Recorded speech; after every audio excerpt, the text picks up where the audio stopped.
ತುಂಗಭದ್ರಾ ಜಲಾಶಯದ 19ನೇ ಗೇಟ್ ಮುರಿದ ಪರಿಣಾಮವಾಗಿ ಇಡೀ ರಾಜ್ಯಾದ್ಯಂತ ಆತಂಕದ ವಾತಾವರಣ ಸೃಷ್ಟಿಯಾಗಿತ್ತು. ಹಲವು ಜಿಲ್ಲೆಗಳು ಹಾಗೂ ಹಲವು ರಾಜ್ಯಗಳ ಪ್ರದೇಶಗಳು ಮುಳುಗಡೆ ಆಗ್ತಾವೆ ಅನ್ನೋ ಆತಂಕ ಎದುರಾಗಿತ್ತು. ಇದರ ಜೊತೆಗೆ ಗೇಟನ್ನು ಭದ್ರಪಡಿಸಬೇಕು ಅಂತೇಳಿ ಇಡೀ ರಾಜ್ಯ ಸರ್ಕಾರವೇ ತುಂಗಭದ್ರಾ ಅಣೆಕಟ್ಟೆಯತ್ತ ಧಾವಿಸ್ತಿದೆ. ಇದರ ನಡುವೆ ಮೈಸೂರು ಜಿಲ್ಲೆ ಎಚ್ ಡಿ ಕೋಟೆ ತಾಲೂಕಿನ ಕಬಿನಿ ಜಲಾಶಯ ಅದು ಕೂಡ ಆತಂಕದಲ್ಲಿದೆ ಅನ್ನೋ ಮಾತುಗಳು ಕೇಳಿ ಬರ್ತಿತ್ತು. ಆದರೆ ಈಗ ಆ ಜಲಾಶಯವನ್ನು ನಿರ್ಮಾಣ ಮಾಡಿದಂತಹ ಹಂತದಲ್ಲಿ ಕೆಲಸ ಮಾಡಿರುವಂತಹ ಹಾಗೂ ಜಲಾಶಯದ ಮುಖ್ಯ ಕೆಲಸಗಾರರಿಗೆ ಕರ್ತವ್ಯ ನಿರ್ವಹಿಸಿದಂತಹ ಲಕ್ಕವಳ್ಳಿ ಕಾಶಯ್ಯ ಹಾಗೂ ಅವರ ಕುಟುಂಬದವರು ಸದ್ಯ ನನ್ನ ಜೊತೆ ಇದ್ದಾರೆ. ಕಬಿನಿ ಜಲಾಶಯ ಯಾವ ರೀತಿ ನಿರ್ಮಾಣ ಆಯಿತು, ಅದು ಎಷ್ಟು ಗಟ್ಟಿಮುಟ್ಟಾಗಿದೆ, ಎಷ್ಟು ವರ್ಷದವರೆಗೆ ಬಾಳಿಕೆ ಬರಬಹುದು, ಹೀಗೆ ಹಲವು ಅಂಶಗಳ ಕುರಿತು ಮಾತಾಡಲಿಕ್ಕೆ ನಮ್ಮ ಜೊತೆ ಲಕ್ಕವಳ್ಳಿ ಕಾಶಯ್ಯ ಅವರ ಮೊಮ್ಮಗ ಸೀತಾರಾಮ್ ಅವರಿದ್ದಾರೆ. ನಾನು ಸೀತಾರಾಮ್ ಅವ್ರನ್ನ ಮಾತಾಡಿಸ್ತಾ ಹೋಗ್ತೀನಿ. ಸರ್, ಮೊದಲಿಗೆ ಸ್ವಾಗತ. ಈಗ ಕಬಿನಿ ಜಲಾಶಯ ಸರ್ ಇಡೀ ರಾಜ್ಯದಲ್ಲೇ ಮೊಟ್ಟ ಮೊದಲು ತುಂಬುವಂತಹ ಜಲಾಶಯ ಎಂಬ ಹೆಗ್ಗಳಿಕೆ ಪಡೆದುಕೊಂಡಿದೆ. ಬಟ್ ಜಲಾಶಯಕ್ಕೆ ಭದ್ರವಾಗಿದೆಯಾ ಸರ್? ಸರ್, ಜಲಾಶಯ ಭದ್ರವಾಗಿದೆ. ಈ ಕಬಿನಿ ಡ್ಯಾಮು 1957-58ರಲ್ಲಿ ಇದು ಪ್ರಾರಂಭವಾಯಿತು. ಪ್ರಾರಂಭ ಆದಾಗ ನಮ್ಮ ತಾಯಿಯವರು, ತಂದೆಯವರು, ಕಾಶಯ್ಯನವರು, ನಮ್ಮ ತಾತ ಅವರು ಆವಾಗ ಈ ಕಾಂಕ್ರೀಟ್ ರೋಡೆಲ್ಲ ಮಾಡಿದ್ರು. ಮೈಸೂರಿಂದ ಶರಾವತಿ, ಮೈಸೂರಿಂದ ಬೆಂಗಳೂರು, ಮೈಸೂರಿಂದ ಊಟಿ, ಈ ರಸ್ತೆಗಳನ್ನೆಲ್ಲ ಮಾಡುವಾಗ ಮೇಜರ್ ವರ್ಕ್ ಮಾಡಿದ್ದಾರೆ. ಮತ್ತು ಲಕ್ಕೋಳಿ ಪ್ರಾಜೆಕ್ಟಲ್ಲಿ ಇವರೆಲ್ಲ ಕೆಲಸ ಮಾಡ್ತಾಯಿದ್ರು. BRP ಡ್ಯಾಮ್ ಎಲ್ಲ ಕೆಲಸ ಮಾಡ್ತಾಯಿದ್ರು. ಅಲ್ಲಿಂದ ಬಂದು ಇಲ್ಲಿಗೆ ಬಂದು ಕಬಿನಿ ಡ್ಯಾಮ್ ಕೆಲಸ ಸ್ಟಾರ್ಟ್ ಮಾಡಿದಾಗ ಚಿಕ್ಕದೇವಮ್ಮನ ಬೆಟ್ಟದ ಹತ್ರ ಮಾಡಬೇಕು ಮತ್ತು ಕಬಿನಿ ಹತ್ರ ಮಾಡಬೇಕು ಅನ್ನೋ ಒಂದು ಇದರಲ್ಲಿ ಅವಾಗೆಲ್ಲ ಬಂದು ಎಂಟೈರ್ ಫೌಂಡೇಶನ್ನ ತೆಗೆದುಬಿಟ್ಟು ಫಿಟ್ಗಳನ್ನೆಲ್ಲ ತೆಗೆದು ಎಂಟೈರ್ ಡ್ಯಾಮಿಗೆ ಏನು ಸ್ಟ್ರಕ್ಚರ್ ಕೂತಿದೆ ಈಗ ಆ ಸ್ಟ್ರಕ್ಚರ್ ಕೂರೋದಕ್ಕೆ ಎಲ್ಲರೂ ಕೂಡ ನಮ್ಮ ಕಾಶಯ್ಯ ಆ್ಯಂಡ್ ಕಂಪನಿ ಅವರೇನೆ, ದೊಡ್ಡ ಕಾಶಯ್ಯ, ಶಿನ್ ಕಾಶಯ್ಯನವರು ಬಂದು ಇಲ್ಲೆಲ್ಲ ಮಣ್ಣು ಕೆಲಸ ಮಾಡಿಕೊಟ್ಬಿಟ್ಟು ದೊಡ್ಡ ಕೆಲಸಗಳನ್ನ ಮಾಡಿರೋಂಥದ್ದು ಮೇಜರ್ ಅವರೇನೆ. ಸರ್, ಈಗ ಮೂಲತಃ ನೀವು ಎಲ್ಲಿಯವರು, ನಿಮ್ಮ ತಾತ ಅವರು ಮತ್ತು ನಿಮ್ಮ ತಂದೆಯವರು ಎಲ್ಲೆಲ್ಲ ಕೆಲಸನ ಮಾಡ್ಕೊಂಡು ಬಂದಿದ್ರು? ಸರ್, ನಮ್ಮ ತಾತ ಅವರು ಲಕ್ಕೋಳಿ BRP ಡ್ಯಾಮ್ನ ಕೆಲಸನ ಮಾಡ್ಕೊಂಡು ಬಂದರು. ನಮ್ಮ ಫಾದರು ಲಕ್ಕೋಳಿ BRP ಡ್ಯಾಮ್ನ ಕೆಲಸ ಮಾಡಿಕೊಂಡು ಅಲ್ಲಿಂದನೂ ಜೋಗ್ ಫಾಲ್ಸ್ಗೆ ಹೋದರು. ಜೋಗ್ ಫಾಲ್ಸಲ್ಲಿ ಶರಾವತಿ ಫೀಡ್ರ್ ಕೆನಲ್ ಎಲ್ಲ ನಮ್ಮ ಫಾದರೇ ಮಾಡಿರೋದು. ಅಲ್ಲಿ ದೊಡ್ಡ ಸ್ವಿಮ್ಮಿಂಗ್ ಪೂಲ್ ಎಲ್ಲ ಇತ್ತು, ಅದೆಲ್ಲ ಈಗ ಹೊಡೆದಾಕಿದ್ದಾರೆ. ಅದೆಲ್ಲ ಕೆಲಸಗಳು ಶರಾವತಿನಲ್ಲಿ ಮುಗಿದ ಮೇಲೆ ಅಲ್ಲಿಂದ ಕಬಿನಿಗೆ ಬಂದರು ನಮ್ಮ ಫಾದರು.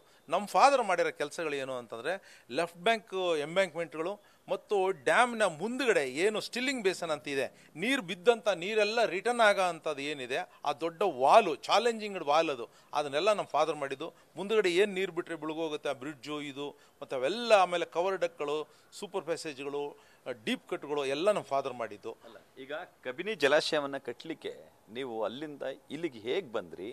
ನಿಮ್ಮ ಮೂಲ ಎಲ್ಲಿದು? ಎಷ್ಟು ಜನ ಬಂದಿದ್ರಿ ಸರ್? ಸರ್, ನಾವು ಮೂಲ ಆಂಧ್ರ, ಕಡಪದಿಂದ ನಾವೆಲ್ಲ ಬಂದಿದ್ದು. ಅವೆಲ್ಲ ಹೊಸಪೇಟೆ ಡ್ಯಾಮ್ ಎಲ್ಲ ಕಟ್ಟಾದ ಮೇಲೆ ಒಂದಷ್ಟು ಜನ KRS ಡ್ಯಾಮಿಗೆ ಬಂದರು.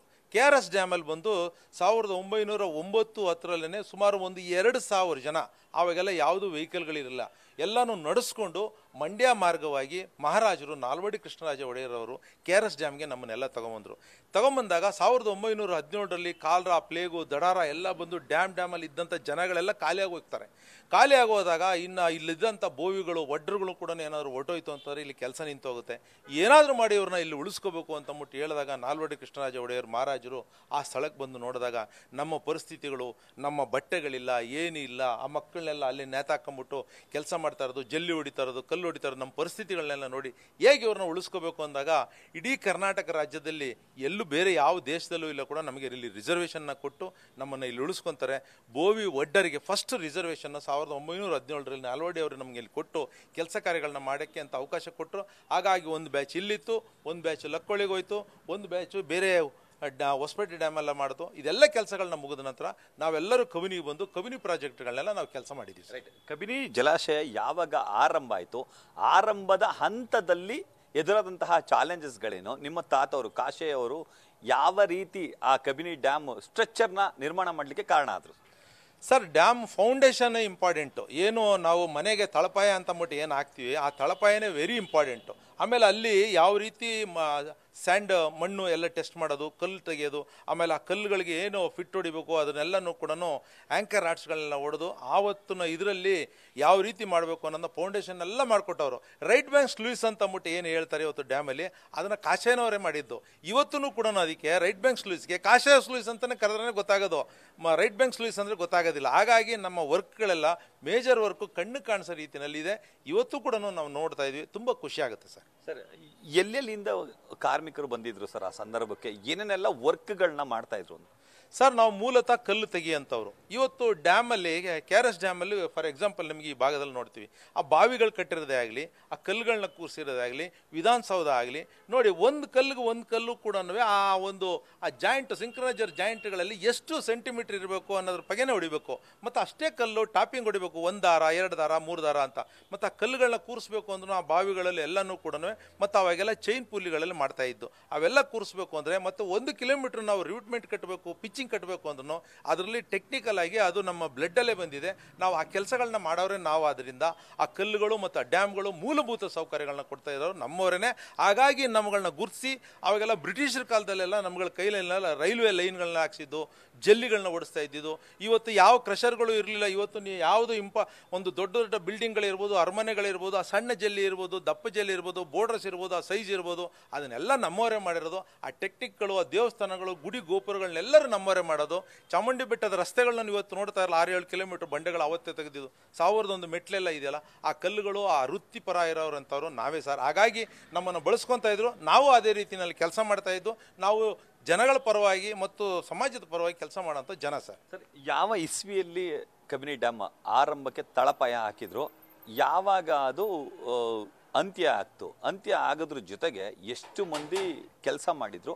ಎಷ್ಟು ಮಂದಿ ಎಲ್ಲೆಲ್ಲಿಂದ ಬಂದಿದ್ರು ಅಂತ? ಸರ್, ಅದು ನಿಜಲಿಂಗಪ್ಪನವರು ಮುಖ್ಯಮಂತ್ರಿಗಳು. ನಮ್ಮ ತಾಲೂಕಲ್ಲಿ ಆವಾಗ ರಾಚಯ್ಯನವರು ಶಾಸಕರಿದ್ದರು, 1957. ಆವಾಗ ಶುರುವಾಗಿದ್ದಂಥ ಡ್ಯಾಮು 1974 ಗಂಟನೂ ಕೂಡ ಡ್ಯಾಮ್ ಕೆಲಸಗಳು ನಡೀತು. ಆವಾಗ ವಿವಿಧ ರಾಜ್ಯಗಳು, ಎಲ್ಲ ರಾಜ್ಯದ ಜನಗಳು ನಮ್ಮ ಕಬಿನಿ ಪ್ರಾಜೆಕ್ಟಲ್ಲಿ ಬಂದಿದ್ದರು. ಕಬಿನಿ ಪ್ರಾಜೆಕ್ಟಲ್ಲೂ ಕೂಡ ಆವಾಗ ಆಂಧ್ರ ಇರ್ಬೋದು, ತಮಿಳ್ನಾಡು ಇರ್ಬೋದು, ಎಲ್ಲ ಕಡೆನೂ ಡ್ಯಾಮ್ ಕನ್ಸ್ಟ್ರಕ್ಷನ್ ಮಾಡೋಕ್ಕೆ ಬಂದಂಥವ್ರು ಮಣಿ ಆ್ಯಂಡ್ ಕಂಪನಿ ಅಂತಂದ್ಬಿಟ್ಟು, ತಮಿಳ್ನಾಡು ಬೇಸವರು ಮಣಿ ಆ್ಯಂಡ್ ಕಂಪನಿ. ಅವ್ರು ಏನು ಮಾಡಿದ್ರು, ಅವ್ರ ಕೆಲಸ ಟೆಂಡರ್ ಎಲ್ಲ ತೊಗೊಂಡಾದ್ಮೇಲೆ ಆಂಧ್ರ ಕಂಪನಿ ಅವರಿಗೆ BCC ಕಂಪನಿ, ಚಾಮರಾಜ್ ಮತ್ತು ಕುಪ್ರಾಜ್ ಏನು ಇವತ್ತು ಏಟ್ರಿಯಾ ಹೋಟ್ಲು, ಮೈಸೂರು ಚಾಲುಕ್ಯ, ಬ್ಯಾಂಗ್ಳೂರೆಲ್ಲ ಇದೆಯಲ್ಲ, ಅವರು BCC ಕಂಪ್ನಿಯವರು ಡ್ಯಾಮ್ನೆಲ್ಲ ಸ್ಟ್ರಕ್ಚರ್ ಎಲ್ಲ ಮಾಡಿದ್ದು ಅವರು. ಅದೆಲ್ಲ ಆದಮೇಲೆ ಕೇರಳ ಕಂಪ್ನಿಯವ್ರು ಬಂದರು. ಅವ್ರು ಬಂದು ಈ ಗೇಟ್ಗಳನ್ನೆಲ್ಲ ಏನು 40 ಅಡಿ ಏನು ಗೇಟ್ಗಳಿದೆ, 40 ಟನ್ ಗೇಟ್ಗಳಿದೆ, ಆ ಗೇಟ್ಗಳನ್ನೆಲ್ಲ 4 ಗೇಟ್ನ ಆ ಸ್ಪೆಕ್ಟ್ರಾ ಕಂಪ್ನಿಯವ್ರು ಕೂರಿಸಿದ್ರು. ಅದ್ರ ಒಳಗಡೆ ಈ ಮೇಯ್ನ್ ಗೇಟ್ಗಳಿಗಿಂತನೂ ಇನ್ನೂ ಒಳಗಡೆ 3 ಶಿಲ್ಟ್ ಗೇಟ್ಗಳಿದೆ ನಮ್ಮ ಡ್ಯಾಮಲ್ಲಿ. ಆ ಶಿಲ್ಟ್ ಗೇಟ್ಗಳನ್ನ ಮಳೆ ಬಂದು ಹೋದ ನಂತರ ನವೆಂಬರ್ ಡಿಸೆಂಬರಲ್ಲಿ ಆ ಶಿಲ್ಟ್ ಗೇಟ್ಗಳನ್ನ ಓಪನ್ ಮಾಡಬೇಕು. ಯಾಕೆಂದರೆ 5-6 TMC ಹೂಳು ಅದರಲ್ಲಿ ತುಂಬಿಕೊಂಡಿರ್ತದೆ. ಅದು ವೆರಿ ಇಂಪಾರ್ಟೆಂಟ್. ಅದನ್ನೆಲ್ಲ ನೀರು ಮತ್ತು ಆ ಶಿಲ್ಟ್ ಎಲ್ಲ ಹೋಗ್ಬೇಕು ಅಂತ ಅನ್ನಂಗಾದ್ರೆ ಆ ಶಿಲ್ಟ್ ಗೇಟ್ ಓಪನ್ ಮಾಡಿ, 4 ದೊಡ್ಡ ಗೇಟು, 3 ಶಿಲ್ಟ್ ಗೇಟ್ಗಳು, ಇವು ವೆರಿ ಇಂಪಾರ್ಟೆಂಟ್. ಇವುಗಳಿಗೆಲ್ಲನೂ ಕೂಡ ನಾವು ಮೇಜರಾಗಿ ಅವಕ್ಕೆಲ್ಲ ಟ್ರೀಟ್ಮೆಂಟ್ ಮಾಡ್ತಾ ಇರಬೇಕು. ಏನು ಮನುಷ್ಯರಿಗೆ ಜ್ವರ ಬಂದಾಗ ಟ್ರೀಟ್ಮೆಂಟ್ ಮಾಡ್ತಾರೆ, ಇಲ್ಲ ಬೆಳಗ್ಗೆ ಎದ್ದ ತಕ್ಷಣ ನಾವು ಮುಖ ತೊಳಿತೀವಿ, ನಾವು ಏನು ಫ್ರೆಶ್ ಅಪ್ ಆಯ್ತೀವಿ, ಆ ರೀತಿಯಲ್ಲಿ ಆ ವೈರಪ್ಗಳಿಗೆ ಗ್ರೀಸ್ ಹಾಕಬೇಕು, ಮತ್ತು ಬಣ್ಣ ಹೊಡಿಬೇಕು, ಮತ್ತು ಆ ರಬ್ಬರ್ ಜಾಯಿಂಟ್ಗಳನ್ನ ನೋಡ್ಕೊಬೇಕು, ಮತ್ತು ಏನು ಆಗ್ತಾ ಇದೆ, ಎಲ್ಲಿ ಲೀಕ್ ಆಗ್ತಾ ಇದೆ ಅನ್ನೋದನ್ನೆಲ್ಲ ಪ್ರತಿ ತಿಂಗಳು ನೋಡ್ತಾ ಇರಬೇಕು, ಪ್ರತಿ ದಿನನೂ ನೋಡ್ತಾ ಇರಬೇಕು. ಈ ರೀತಿ ನಾವು ಹೇಗೆ ಸ್ವಚ್ಛವಾಗಿದ್ದೀವೋ ಆ ರೀತಿ ಡ್ಯಾಮ್ಗಳನ್ನ ನೋಡ್ಕೊಂಡ್ರೆ ಮಾತ್ರ ಉಳಿತದೆ. ಆಯಿತು, ನನ್ನ ಪ್ರಶ್ನೆ ಒಂದೇ ಸರ್, ಈ ಡ್ಯಾಮ್ಗೆ ಸಿಮೆಂಟಲ್ಲಿ ಕಟ್ಟಿರೋಂಥ ಡ್ಯಾಮ್ ನಮ್ಮದು, ಸಿಮೆಂಟಿನ ಆಯಸ್ಸು ಎಷ್ಟು? KRS dam ಕಟ್ಟಿರೋದು ಸುರ್ಕಿ ಗಾರೆನಲ್ಲಿ ಕಟ್ಟಿರೋದು. ಸುರ್ಕಿ ಗಾರೆ ಆಯಸ್ಸು ಎಷ್ಟು? ಒಬ್ಬ ಮನುಷ್ಯನಿಗೆ 100 ವರ್ಷ ಅಂತಾರೆ, ಒಂದು ಬಿಲ್ಡಿಂಗ್ 60 ವರ್ಷ 70 ವರ್ಷ ಅಂತಾರೆ. ಡ್ಯಾಮ್ನ ಆಯಸ್ಸು ಎಷ್ಟು ಹಾಗಾದರೆ? ಇವಾಗ ಆಯಿತು 75 ವರ್ಷ ಆಗ್ತಾ ಬಂತು ನಮ್ಮ ಕಬಿನಿ ಡ್ಯಾಮ್ಗೆ. ಈಗ 50 ವರ್ಷ ಈಗ ಮುಗಿತು, ಇನಾಗ್ರೇಷನ್ ಆಗಿ ಸ್ಟಾರ್ಟ್ ಆಗಿ 57ರಲ್ಲಂತಂದ್ರೆ 75 ವರ್ಷ ಆಯಿತು. ಈಗ ಸಿಮೆಂಟಿನ ವ್ಯಾಲ್ಯೂ ಏನು, ಸಿಮೆಂಟಿನ ಶಕ್ತಿ ಏನು, ಎಷ್ಟು ವರ್ಷ ಬರ್ತದೆ? 100 ವರ್ಷ ಅಂತ ಇಟ್ಕೊಳ್ಳಿ. ಇನ್ನು 25 ವರ್ಷಕ್ಕೆ ನಮ್ಮ ಡ್ಯಾಮ್ಗೆ ಆಲ್ಟರ್ನೇಟ್ ಏನು? ನಮ್ಮ ಡ್ಯಾಮ್ಗೆ ಆಲ್ಟರ್ನೇಟ್ ಈಗಲಿಂದನೇ ಮಾಡ್ಕೋಬೇಕಲ್ಲ. ಅದನ್ನು ಕಟ್ಟೋಕ್ಕೇ 25 ವರ್ಷ 30 ವರ್ಷ ಬೇಕು ಅಂತ ಅನ್ನುವಾಗ ಪರ್ಯಾಯವಾಗಿ ಏನಾದರೂ ಡ್ಯಾಮ್ ಬೇಕು ಅಂತ ಅನ್ನೋಂಗಾರೆ ಕಟ್ಟಲೇಬೇಕಲ್ಲ. ನೋಡಿ, ನಮ್ಮ ಕಬಿನಿ ಪ್ರಾಜೆಕ್ಟ್ ಬಂದು ರಿಸರ್ವಾಯರ್ ಪ್ರಾಜೆಕ್ಟ್. KRS ಡ್ಯಾಮ್ಗೆ ಕಬಿನಿ ಡ್ಯಾಮು ರಿಸರ್ವಾಯರ್ ಪ್ರಾಜೆಕ್ಟು. ಈ ಡ್ಯಾಮ್ನ ಚಿಕ್ಕದೇವಮ್ಮನ ಬೆಟ್ಟದ ಹತ್ರ ಕಟ್ಟಿದರೆ 58 TMC ನೀರಾಗೋದು. 58 TMC 59 TMC ನೀರಾಗಿದ್ದರೆ Chamarajanagar, Kolar ಗಂಟನೂ ಕೂಡ ಟ್ಯೂಬ್ ಲೆವೆಲಲ್ಲಿ ನೀರು ಹೊಡಿಬೋದಾಗಿತ್ತು, ಕೆನಲಲ್ಲಿ ನೀರು ಹೋಗ್ತಿತ್ತು. ಯಾವುದೇ ಕಾವೇರಿ ಇಶ್ಯೂ ಬರ್ತಿರ್ಲಿಲ್ಲ ಮತ್ತು ಯಾರಿಗೂ ತೊಂದರೆ ಆಗ್ತಾ ಇರಲಿಲ್ಲ. ಎಲ್ಲ ನೀರು ಕೂಡ ಶುದ್ಧವಾಗಿರೋದು. ಕೆಲವರು ಅವತ್ತಿನ ರಾಜಕಾರಣದಿಂದಾಗಿ ಪ್ರಭಾವಿತರುಗಳು ಎಲ್ಲನೂ ಕೂಡ ಸೇರಿ ಇಲ್ಲ ನಮ್ಮ ಊರುಗಳೆಲ್ಲ ಹೊಟ್ಟೋಯ್ತವೆ ಅಂತಂದ್ಬಿಟ್ಟು ಪಿರಿಯಾಪಟ್ಟಣ ಚನ್ನಬಸಪ್ಪನ ಅಂಥವ್ರ ಹತ್ರ ಪ್ರೆಸರ್ಗಳನ್ನ ಹಾಕಿಸಿ ತಗೊಂಬಂದು 19 TMC ಕಬಿನಿ ಡ್ಯಾಮ್ ಮಾಡಿದ್ರು. 19 TMC ಕಬಿನಿ ಡ್ಯಾಮ್ ಮಾಡಿರೋದ್ರಿಂದ ಇವತ್ತು ರಿಸರ್ವಾಯರ್ ಪ್ರಾಜೆಕ್ಟ್ ಅಂತ ಮಾಡಿರೋದ್ರಿಂದ ಬೆಂಗಳೂರಿಗೆ ಕುಡಿಯೋಕ್ಕೆ ನೀರು ಕೊಡಬೇಕಾಗಿರೋದ್ರಿಂದ KRS ಅಲ್ಲಿ ನೀರಿಲ್ಲದೆ ಅಲ್ಲಿ ಕೊಡಬೇಕು. ಬೈ ಚಾನ್ಸ್ ಈಗ TB ಡ್ಯಾಮಲ್ಲಿ ಹೋದಂಗೆ ಗೇಟು ಇಲ್ಲಿ KRS ಆಗಲಿ ಕಬಿನಿನ ಆಗಲಿ ಒಂದೇ ಒಂದು ಗೇಟ್ ಹೊಟ್ಟೋದ್ರೆ ಬೆಂಗಳೂರಿನಲ್ಲಿರೋಂಥ ಅರ್ಧ ಜನ ಊರು ಖಾಲಿ ಮಾಡಬೇಕಾಗುತ್ತೆ, ಕುಡಿಯೋಕ್ಕೆ ನೀರು ಸಿಗಲ್ಲ. KRS ಮತ್ತು ಕಬಿನಿ ಎರಡರಲ್ಲಿಂದನೇ ನೀರು ಹೋಗೋದು ಅಲ್ಲಿಗೆ. ನಮ್ಮ ರೈತರಿಗೆ 2 ಚಾನಲಲ್ಲೂ ಕೂಡ ನೀರು ಕೊಡಬೇಕು, 2 ಬೆಳೆ ಅಂತ ಮುಟ್ಟಿ ಏನಿತ್ತು, ಈಗ ನಮಗೆ ಒಂದು ಬೆಳೆಗೂ ಸರಿಯಾಗಿ ನೀರು ಕೊಡ್ತಾ ಇಲ್ಲ. ಯಾಕೆಂದರೆ ಬೆಂಗಳೂರು ಕುಡಿಯೋಕ್ಕೆ ನೀರು ಬೇಕು, ಬೆಂಗಳೂರು ಕುಡಿಯೋಕ್ಕೆ ನೀರು ಬೇಕು ಅಂತಂದ್ಬಿಟ್ಟು ಎಲ್ಲ ನೀರನ್ನ ಅಲ್ಲಿ ಕೊಡ್ತಾ ಇರೋದ್ರಿಂದ ನಮಗೆ ನೀರು ಸಿಗ್ತಾ ಇಲ್ಲ. ಇಲ್ಲಿ ರೈತರಿಗೆ ಅನ್ಯಾಯ ಆಗ್ತಾ ಇದೆ. ಈ ನೀರನ್ನ ಉಳಿಬೇಕು, ನಮಗೆ 2 ಬೆಳೆ ರೈತರಿಗೆ ಸಿಗಬೇಕು, ಕರ್ನಾಟಕದ ಜನ ನಮ್ಮ ತಾಲೂಕಿನ ಜನ ಉಳಿಬೇಕು ಅಂತ ನನಗಾರೆ ಮೇಕೆದಾಟು ಡ್ಯಾಮ್ ಆಗಬೇಕು. ಮೇಕೆದಾಟು ಡ್ಯಾಮ್ ಆದರೆ ಮಾತ್ರ ನಮಗೆ ಈ ಡ್ಯಾಮ್ಗಳಲ್ಲಿ ಚಾನಲಲ್ಲಿ ಮತ್ತು KRS ಅಲ್ಲಿ ನೀರು ಉಳಿತದೆ. ಅಲ್ಲಿ ಹೋಗೋಂಥ ನಮ್ಮ ಡ್ಯಾಮ್ಗಳ ಮುಂದೆ ಫಾಲ್ ಆಗೋಂಥ ರೈನ್ ಆಗಲಿ ಬಿಡೋಂಥ ನೀರಾಗಲಿ ಏನೇ ಆದ್ರೂ ಕೂಡ ಅಲ್ಲಿಗೆ ಹೋಗಿನೇ ಹೋಗ್ಬೇಕು. ಹಾಗಾಗಿ ಆ ಡ್ಯಾಮ್ ಆಗಲೇಬೇಕು ಸರ್. ಮತ್ತೊಂದು ಪ್ರಶ್ನೆ ಸರ್, ಈ ಚೈನ್ ಗೇಟ್ ಬಗ್ಗೆ ಹೇಳ್ತಿದ್ರಿ. ಡ್ಯಾಮ್ ಮೇಲಿರೋ ಪ್ರಮುಖವಾದ 4 ಗೇಟ್ಗಳಿದೆ. ಅದರಲ್ಲಿ ಒಂದು ಗೇಟ್ ಹೊಡೆದ್ರೂ ಕೂಡ ಕಷ್ಟ ಅಂತೇಳಿ ಈಗ ತುಂಗಭದ್ರದಲ್ಲಿ ಚೈನ್ ಕಳೆದೋಗಿರೋ ಕಾರಣಕ್ಕೆ ಇದು ಕೇಳ್ತೀನಿ. ಅದು ಚೈನ್ ಸಾಮರ್ಥ್ಯ ಎಷ್ಟಿದೆ ಸರ್, ಎಷ್ಟಾಗ್ಬೋದು? ಅದು ನಿಜವಾಗ್ಲೂ ನಮ್ಮದು ಕಬಿನಿದು ಸಾಮರ್ಥ್ಯ ತಡೀತಿದೆಯಾ? ಒಂದು ವೇಳೆ ಹೆಚ್ಚು ಕಡಿಮೆ ಆದರೆ ಅದನ್ನು ರಿಪೇರಿ ಮಾಡಿಸ್ಬೋದಾ, ಹೇಗೆ ಅಂತ ಸರ್? ಅದು ಸರ್ ಅದಕ್ಕೆ ಏನು ನಮ್ಮದು ಡ್ಯಾಮ್ ಗೇಟ್ಗಳಿದೆ, ಇದು ಸಿಸ್ಟಮ್ಮು ಏನಿದ್ರು ಕೂಡ ಮ್ಯಾನ್ಯಲಲ್ಲಿ ಎತ್ತೋಂಥ ಸಿಸ್ಟಮ್, ಹೈಡ್ರಾಲಿಕ್ ಸಿಸ್ಟಮ್ ಅಲ್ಲ ಇದು. ಏನು ರೋಪ್ಗಳಲ್ಲಿ ಎತ್ತೋಂಥದ್ದು ಮತ್ತು ಇಳಿಸೋಂಥ ಸಿಸ್ಟಮಲ್ಲಿ ಇರೋಂಥದ್ದು. ಡ್ಯಾಮ್ ಗೇಟ್ ರಿಪೇರಿ ಮಾಡಬೇಕು ಅಂತ ಅನ್ನಂಗೆ ಅದನ್ನು ಕೂಡ ಎಂಟೈರ್ ನೀರು ಖಾಲಿ ಮಾಡಿದ ಮೇಲೆ ಮಾತ್ರ ಗೇಟ್ಗಳನ್ನ ಮಾಡೋಕ್ಕಾಗೋದು. ಈಗ ಏನು ಸ್ಟಾಪ್ ಲಾಕ್ ಗೇಟ್ಗಳನ್ನ ಮಾಡಬೇಕು ಅಂತ ಹೇಳ್ತಾ ಇದ್ದಾರೆ, ಆ ಡಿಸೈನ್ನ ನಮ್ಮ ಡ್ಯಾಮಲ್ಲಿ ಈಗ ಮಾಡೋಕ್ಕಾಗುತ್ತೋ ಇಲ್ಲೋ ನನಗೆ ಗೊತ್ತಿಲ್ಲ ಟೆಕ್ನಿಕ್ಕಾಗಿ. ಆದರೆ ಸ್ಟಾಪ್ ಲಾಕ್ ಗೇಟ್ಗಳನ್ನ ಹಿಂದುಗಡೆ ಮಾಡಿದ್ರೆ ಈ ಗೇಟ್ ಏನಾದರೂ ರಿಪೇರಿ ಆದರೆ ಆ ಗೇಟ್ಗಳನ್ನ ಹಾಕೋಬೋದು ಹೊರತು, ಇಲ್ಲ ಅಂದರೆ ಸ್ಟಾಪ್ ಲಾಕ್ ಗೇಟ್ಗಳಿಲ್ಲ ಅಂದರೆ ಈ ಗೇಟ್ಗಳೇನಾದ್ರು ಹೆಚ್ಚು ಕಮ್ಮಿ ಆಯಿತು ಅಂತಂದರೆ ಯಾವುದೇ ಕಾರಣಕ್ಕೂ ಮಾಡೋಕ್ಕಾಗಲ್ಲ, ನೀರಲ್ಲೂ ಕೂಡ ಹೊರಟೋಗುತ್ತೆ. ಈಗ KRS ಡ್ಯಾಮಲ್ಲೂ ಕೂಡ ಸ್ಟಾಪ್ ಲಾಕ್ ಗೇಟ್ಗಳಿಲ್ಲ. ಅಲ್ಲೂ ಕೂಡ ಇಂಗ್ಲೆಂಡಿಂದ ತಂದಿದ್ದಂಥ ಬ್ರಿಟಿಷ್ ಕಾಲದಲ್ಲಿ ಬಂದಿದ್ದಂಥ ಗೇಟ್ಗಳನ್ನೇ ಅಳವಡಿಸಿದ್ದು. ಈಗ ಇತ್ತೀಚೆಗೆ ಎಲ್ಲ ರಿಪೇರಿ ಮಾಡ್ತಾಯಿದ್ದಾರೆ. ಆದರೆ ಅದ್ರ ಜೊತೆಗೆ ರಬ್ಬರ್ಗಳು ಸೀಲ್ಗಳಿರ್ತಾವಲ್ಲ ಅವು ಕೂಡ ಇಂಪಾರ್ಟೆಂಟ್ ಆಗ್ತವೆ. ಅಲ್ಲಿ ಚೈನ್ ಗೇಟ್ ಏನು ಒಡೆದೋಯ್ತು ಅಂತಂದರೆ ಅದೆಲ್ಲ ವರ್ಟಿಕಲ್ ಗೇಟ್ಗಳು, ಏನಿದ್ರು ಮೇಲ್ಗಡೆಯಿಂದ ಹಿಂಗೆ ಕೆಳಗಡೆ ಹೋಗ್ಬೇಕು ಆ ರೀತಿ ಹೋಗ್ತದೆ. ಏನು ನಾವು ರೋಲಿಂಗ್ ಸೆಟ್ ಹೇಳ್ತೀವಲ್ಲ ಆ ಟೈಪಲ್ಲಿ ಆಗಿದೆ. ಅದು ಎಲ್ಲೋ ಚೈನ್ ಕಟ್ಟಾಗಿದೆ. ಆ ಚೈನ್ ಕಟ್ಟಾಗಿ ಹೋಗಿರೋದ್ರಿಂದ ಆ ಗೇಟು ಕೂಡ ಅನಾಹುತ ಆಗಿದೆ. ಅದು ಆಗಬಾರ್ದು, ಆಗಲ್ಲ. ಅದು ಆದ್ರೂ ಕೂಡ ಅವಕ್ಕೆ ಕೆಲವೊಂದು ಟೆಕ್ನಿಷಿಯನ್ಸ್ ಇದ್ದಾರೆ. ಆ ಟೆಕ್ನಿಷಿಯನ್ಸ್ನ ಇಟ್ಕೊಂಡು ಮಾಡುವಾಗ ಈಗ ನಮ್ಮ ಕಬಿನಿ ಡ್ಯಾಮಲ್ಲಿ ನೀವು ನಂಬಲ್ಲ, ಗೇಟ್ ಆಪರೇಟರ್ ಇಲ್ಲ. ಗೇಟ್ ಆಪರೇಟರ್ ಟೆಕ್ನಿಷಿಯನ್ ಇರೋಂಥವನು 1 ಸೆಂಟಿಮೀಟ್ರ್ 2 ಸೆಂಟಿಮೀಟ್ರ್ 5 ಸೆಂಟಿಮೀಟ್ರ್ ಎತ್ತಬೇಕಂತ ಇಲ್ಲ. ಇಂಜಿನಿಯರ್ಗಳನ್ನೇ ಇರೋರನ್ನ ಇಟ್ಕೊಂಡು ಗೇಟ್ಗಳನ್ನ ಎತ್ತಿಸ್ತಾ ಇದ್ದಾರೆ, ಗೇಟ್ಗಳನ್ನ ಮುಚ್ಚಿಸ್ತಾ ಇದ್ದಾರೆ. ನಾಳೆ ದಿವಸ ಏನಾದರೂ ಟೆಕ್ನಿಕಲ್ ಪ್ರಾಬ್ಲಮ್ ಆಗಿ ಸಡನ್ನಾಗಿ ಮಾಡಿದ್ರೆ ಇನ್ನೊಂದು ಮಾಡಿದ್ರೆ ಆ ಶಿಲ್ಟಿ ಗೇಟ್ಗಳನ್ನ ತೆಗಿಬೇಕು ಅಂತ ಅನ್ನಂಗಾದ್ರೆ ಅದಕ್ಕೆ ಟೆಕ್ನಿಷಿಯನ್ಸ್ಗಳು ಬೇಕು, ಸರ್ಕಾರದಿಂದ ಅವ್ರುಗಳನ್ನ ಅಪಾಯಿಂಟ್ ಮಾಡಬೇಕು. ಆಮೇಲೆ ಸರ್ ಈಗ ನಿಮ್ಮ ತಂದೆಯವರು ಹಾಗೂ ತಾತವರು ಆ ಗೇಟ್ಗಳ ನಿರ್ಮಾಣ ಕಾರ್ಯ ಜವಾಬ್ದಾರಿಯನ್ನು ಹೊತ್ತಿದ್ರಂತಾರೆ. ಹೇಗೆ ಸರ್ ಅದು ಎಷ್ಟು ವರ್ಷದವರೆಗೆ ಅದು ಜವಾಬ್ದಾರಿ ಅದು ನಿಭಾಯಿಸ್ಬೋದು ಅನ್ನೋ ಸಾಮರ್ಥ್ಯ ಇದೆ ಅಂತ ನಿಮ್ಗೆ ಅನ್ಸುತ್ತೆ ಸರ್? ಮತ್ತೆ ಅದನ್ನ ಗೇಟ್ಗಳ ನಿರ್ಮಾಣದ ಕಥೆ ಹೇಳ್ಬೋದು ಸರ್? ಸ್ಪೆಕ್ಟ್ರಾ ಕಂಪ್ನಿಯವ್ರು ಮಾಡಿದ್ದು, ಕೇರಳ ಕಂಪ್ನಿ ಸ್ಪೆಕ್ಟ್ರಾ ಕಂಪ್ನಿಯವ್ರು ಮಾಡಿದ್ದು, ಅದು ನಾವು ಮಾಡಿಲ್ಲ. ಅದನ್ನು ಸ್ಪೆಕ್ಟ್ರಾ ಕಂಪ್ನಿಯವರು ಅವರು ಒಂದು ಡಿಸೈನ್ ಕೊಟ್ಟಿರ್ತಾರೆ ಮತ್ತು ಅವರು ಒಂದು ಕಾಲಮಿತಿ ಕೊಟ್ಟಿರ್ತಾರೆ ಮತ್ತು ಅದು ಆಗುವಾಗ ಟೆಂಡರ್ ಆಗುವಾಗ ಮತ್ತು ಅವರು ಏನು ಕಂಡೀಷನ್ ಇರ್ತದೆ ಏನೆಲ್ಲ ಅನ್ನೋದು ಅದು ಸರ್ಕಾರದಲ್ಲಿ ಅವರು ಒಂದು ಆಫೀಸಿಗೆ ಅದನ್ನೆಲ್ಲ ಮಾಡಿರ್ತಾರೆ, ಅವ್ರ ಹತ್ರ ಇರ್ತದೆ. ಆದ್ರೂ ಕೂಡ ಈಗ ಅಲ್ಲಿ TB ಡ್ಯಾಮಲ್ಲಿ ಒಬ್ಬರು ಇಂಜಿನಿಯರು ಟೆಕ್ನಿಷಿಯನ್ ಹೇಳ್ತಾ ಇದ್ರು, ಈ ಗೇಟ್ಗೆ 40 ವರ್ಷ ಆಯಸ್ಸು, 40 ವರ್ಷ ಆದಮೇಲೆ ಚೇಂಜ್ ಮಾಡಬೇಕು ಅಂತ. ಇದೇ ಪ್ರಶ್ನೆ ನಾನು ಕೇಳ್ತಾ ಇರೋದು, ಸಿಮೆಂಟ್ಗೆ ಆಯಸ್ ಎಷ್ಟು, ಈ ಗೇಟ್ಗಳಿಗೆ ಆಯಸ್ ಎಷ್ಟು ಅನ್ನೋದು ನಿಮ್ಮ ಹತ್ರ ದಾಖಲೆ ಏನಿದೆ ಅನ್ನೋದನ್ನ ನಾನು ಅಧಿಕಾರಿಗಳನ್ನ ಕೇಳ್ತಾ ಇರೋದು. ಈ ನಡುವೆ ಸರ್ ಕಬಿನಿ ಬಲದಂಡೆಯ ಭಾಗದಲ್ಲಿ ಒಂದಷ್ಟು ನೀರು ಲೀಕೇಜ್ ಆಗ್ತಿದೆ. ಅದಕ್ಕೆ ಸಂಬಂಧಪಟ್ಟಂಗೆ ಇಂಜಿನಿಯರ್ ಕೂಡ ಒಂದು ಪ್ರಕಟಣೆ ಓಡಿಸ್ತಾರೆ. ಮುಂದಿನ ಫೆಬ್ರವರಿ ಟು ಮೇ ಸಂದರ್ಭದಲ್ಲಿ ನೀರು ಖಾಲಿ ಆಗುತ್ತೆ, ಆ ಸಂದರ್ಭದಲ್ಲಿ ರೆಡಿ ಮಾಡಿಸ್ತೀವಿ ಅಂತೇಳಿ. ಅಪಾಯ ತಂದೊಡ್ಬೋದಾ ಮುಂದಿನ ದಿನಗಳಲ್ಲಿ ಅದು ಆ ಥರದ್ದು ಏನಾದರೂ? ಯಾಕಂದರೆ ಒಂದು ವೇಳೆ ಡ್ಯಾಮ್ ಏನಾದರೂ ಬಿರುಕು ಬಿಟ್ಟರೆ ಅಥವಾ ಆ ಥರದ್ದು ಏನಾದರೂ ಆಗಿಬಿಟ್ರೆ ತುಂಗಭದ್ರಾ ಪರಿಸ್ಥಿತಿ ಕಬಿನಿಗೂ ನಿರ್ಮಾಣ ಆಗ್ಬೋದಾ ಅಥವಾ ಹಳ್ಳಿಗಳು ಆ ಥರದ್ದು ಏನಾದರೂ? ಸರ್ ಅದು ರೈಟ್ ಬ್ಯಾಂಕ್ ಸ್ಲೂಯಿಸ್ ಏನು ಲೀಕೇಜು ಅಂತಂದ್ಬಿಟ್ಟು ನೀವು ನೋಡ್ತಾ ಇದ್ರಲ್ಲ, ಸ್ಲೂಯಿಸ್ ಅಲ್ಲ ಲೀಕ್ ಇರೋದು. ಆ ಸ್ಲೂಯಿಸ್ನ ಕಟ್ಟಿರೋದೇ ನಮ್ಮ ತಾತ ಕಾಷಾಯ ಸ್ಲೂಯಿಸ್ ಅಂತಲೇ ಈಗಲೂ ಕರೀತಾ ಇರೋದು. ಆ ಮೇನ್ ಸ್ಲೂಯಿಸ್ ಅಲ್ಲ ಲೀಕ್ ಇರೋದು. ಆ ಮೇನ್ ಸ್ಲೂಯಿಸ್ನ ಏನು ಮೇನ್ ಕೆನಲ್ ಹೋಗ್ತಿತ್ತು 210 ಕಿಲೋಮೀಟ್ರು, ಅದನ್ನು ಡೈವರ್ಟ್ ಮಾಡಿ ಪವರ್ ಹೌಸ್ಗೆ ತೊಗೊಂಡಿದ್ದಾರೆ ನೀರು. ಪವರ್ ಹೌಸ್ಗೆ ತೊಗೊಂಡಿರೋಂಥ ಸ್ಲೂಯಿಸ್ ಇದೆಯಲ್ಲ, ಅದನ್ನು ಪವರ್ ಹೌಸ್ನವ್ರು ಕಟ್ಟಿದಾರಲ್ಲ 30 ವರ್ಷಗಳಿಗೆ, ಏನು ಬೂಟಲ್ಲಿ ಏನೋ ಅವರು ಒಂದು ಕಾಂಟ್ರಾಕ್ಟ್ ತೊಗೊಂಡಿದ್ರಲ್ಲ, ಅದು ಲೀಕ್ ಆಗ್ತಾ ಇದೆ. ಅದನ್ನು ನಮ್ಮ ಇಂಜಿನಿಯರ್ಗಳು ರೆಡಿ ಮಾಡಿಸ್ಕೊಂಡು ಆ ಲೀಕೇಜ್ಗಳನ್ನ ನಿಲ್ಲಿಸಬೇಕು. ಆ ಪೋಕಲ್ಗಳೆಲ್ಲ ಬಂದಿದೆ. ಒರಿಜಿನಲ್ ಸ್ಲೂಯಿಸು ಒರಿಜಿನಲ್ ಡ್ಯಾಮಲ್ಲಿ ಲೀಕ್ ಇಲ್ಲ ಸರ್. ಒಂದು ವೇಳೆ ಸರ್ ಅಪಾಯ ಮುಂದಿನ ದಿನಗಳಲ್ಲಿ, ಈಗ ನೀವು ಚೈನ್ದು ಹೇಳಿದ್ರಿ ಮತ್ತು ಸಿಮೆಂಟ್ IS ಹೇಳಿದ್ರಿ, ಈಗ ಡ್ಯಾಮು ನಿಮ್ಮ ಕುಟುಂಬದವರೇ ತಳಪಾಯ ಹಾಕಿರೋ ಕಾರಣಕ್ಕೋಸ್ಕರ ಈ ಪ್ರಶ್ನೆ. ಹೆಚ್ಚು ಕಡಿಮೆ ಆದರೆ ಯಾರು ಹೊಣೆ, ಏನು ಮಾಡ್ಬೋದು, ಏನೆಲ್ಲ ಮುಂಜಾಗ್ರತಾ ಕ್ರಮಗಳನ್ನ ಕೈಗೊಳ್ಬೋದು? ಸರ್ KRSಗೂ ಕಬಿನಿಗೂ ಕೂಡ ಆಲ್ಟರ್ನೇಟ್ ಜಾಗಗಳನ್ನ ನಾವು ಹುಡುಕಬೇಕು. ಮತ್ತು ಅದ್ರದ್ದು ಏನು ನಾನು IS ಅಂತ ಹೇಳ್ತಾ ಇದ್ದೀನಲ್ಲ, ಆ ISನ ಸ್ಟ್ರೆಂಥನಿಂಗು, ಒಳಗಡೆ ಸ್ಟ್ರೆಂಥನಿಂಗು, ಬೆಡ್ಡಲ್ಲಿ ಸ್ಟ್ರೆಂಥನಿಂಗು ಯಾವ ರೀತಿ ಮಾಡಬೇಕು ಅಂತ ಮಾಡಬೇಕು. ಈಗ ಫಾರ್ ಎಕ್ಸಾಂಪಲ್ 20-25 ವರ್ಷಗಳಿಂದ ಗ್ರೌಟಿಂಗ್ ಮಾಡೋಕ್ಕೆ ಅಂತ ನನ್ನ ಡ್ಯಾಮಿಗೆ ಬಂದಿದ್ರು ಬಾಂಬೆ ಕಂಪ್ನಿಯವರು. ಅವರು ಬಿಟ್ಟುಗಳೆಲ್ಲ ಹೊಡೆದು ಡ್ರಿಲ್ಲಿಂಗ್ ಎಲ್ಲ ಮಾಡಿ ಸಿಮೆಂಟ್ ಎಲ್ಲ ಒಳಗಡೆ ಹೊಡೆದು ಆ ಪ್ರೆಸರ್ಗೆಲ್ಲ ಮಾಡಿದ್ರು. ಮತ್ತು ಅದ್ರ ಎಲ್ಲದಕ್ಕಿಂತ ಮೇಜರ್ ಆಗಿರೋ ಅಂಥದ್ದು, ಈ ಡ್ಯಾಮ್ನ ಆ ಕಡೆಯಿಂದ ಈ ಕಡೆಗೆ ಒಂದು ಒಳಗಡೆ ಹೋಗೋ ಅಂಥದ್ದು ಒಂದು ಅಂಡರ್ಗ್ರೌಂಡ್ ಇದೆ. ಆ ಅಂಡರ್ಗ್ರೌಂಡಲ್ಲಿ ಏರ್ ಪಾಸ್ ಆಗಬೇಕು.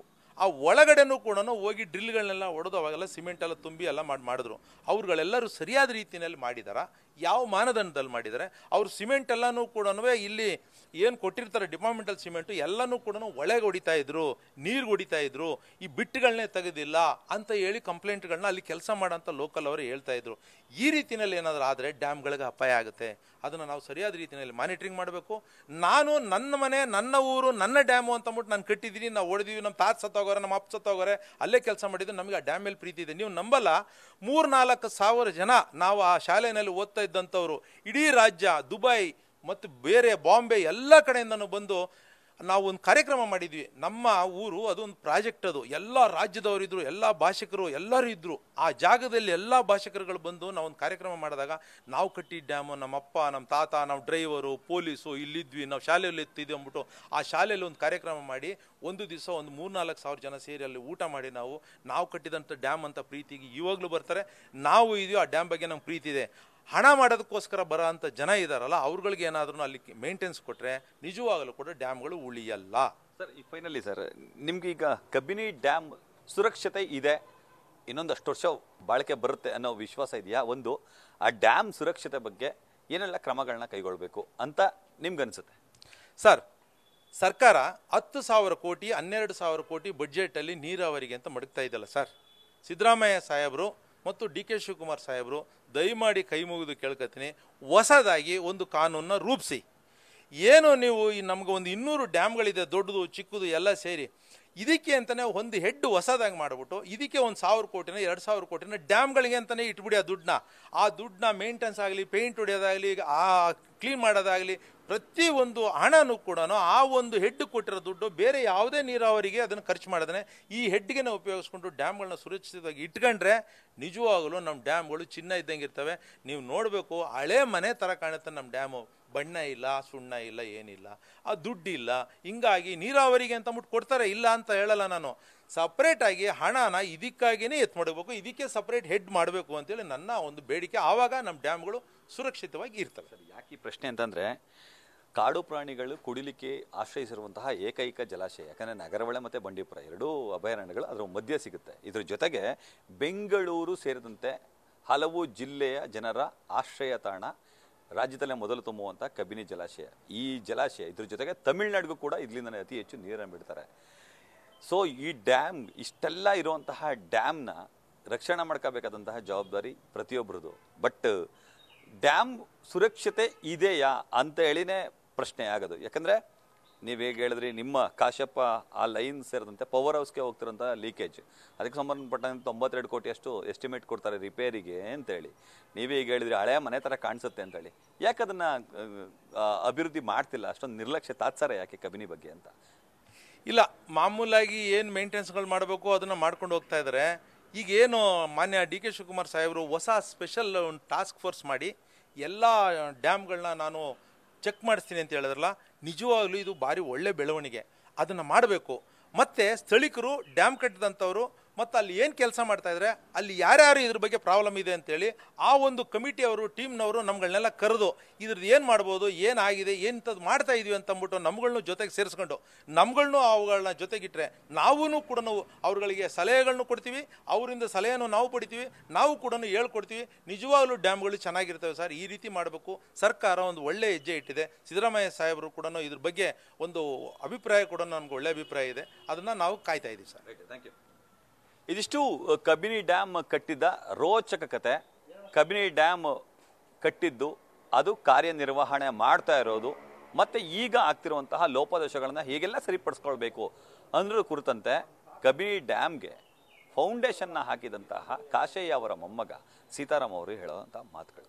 ಕ್ಯಾಮ್ರಾಮನ್ ವಿನಯ್ ಜೊತೆ Ravi Pandavapura, news first, Mysuru. News first, ನಿರ್ಭೀತಿಯಿಂದ ನಿಮ್ಮ ಪರವಾಗಿ.